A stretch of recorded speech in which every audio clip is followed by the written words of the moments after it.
কিছুক্ষণ আগে বাজারে গেছিলাম আমি, একটু বাজারের থেকে আসার সময় বাড়ির পাশে দেখি এক মহিলা বসে আছে।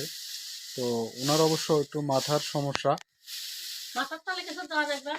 ওনার মাথার সমস্যা, উনি সঠিকভাবে ঠিকানা দিতে পারতেছে না। উনি বলতেছে বাসা গাইবান্ধা মধ্যপাড়া, তার ছেলের নাম বিপ্লব। তো ভিডিওটি আপনারা একটু শেয়ার দিবেন।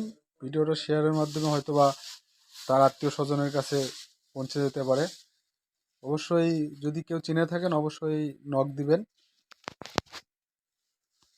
ওনাকে দেখেন, এনার কথাই বলছিলাম আপনাদেরকে। আপনি কি খাওয়া দাওয়া করছেন? ওনাকে নিয়ে আসার পরে অবশ্য খাওয়া দাওয়া করা হয়েছে।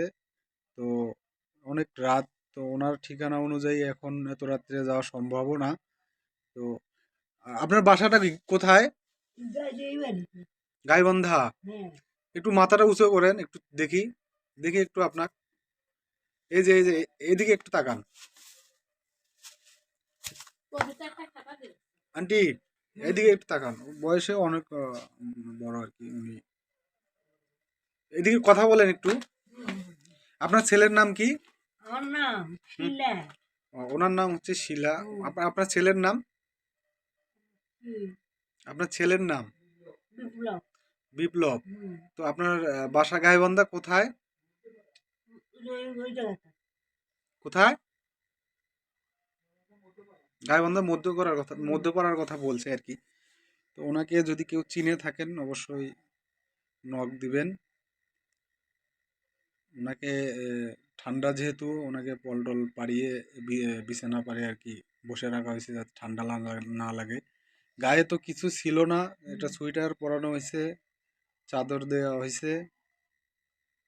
ঘরে বিছনা করা হচ্ছে, ঘরে থাকবে উনি। এখন এত রাত্রে, রাত তো অনেক, এখন আমার ঠিকানা অনুযায়ী যাওয়া সম্ভব হচ্ছে না বিধায়। এটা গ্রাম, এখানে সব সময় গাড়ি পাওয়া যায় না। তো ভিডিওটা শেয়ারের মাধ্যমে হয়তোবা ওনার পরিচিত আত্মীয় থাকলে অবশ্যই আসলে উনি যে ঠিকানা দিচ্ছে সেটা সঠিক কিনা সেটাও বলতে পারতেছি না।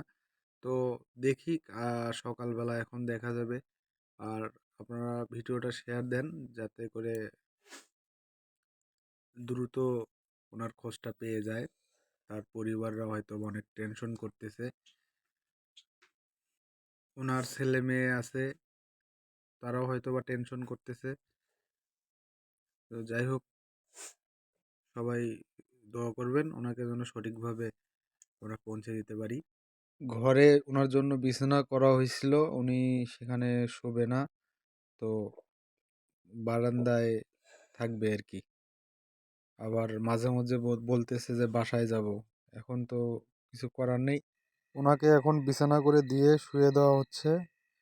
উনি বর্তমানে আছেন গাইবান্ধা ফকিরহাট ৭ নং পপনাপুর ইউনিয়ন বরকাতপুর গ্রামে।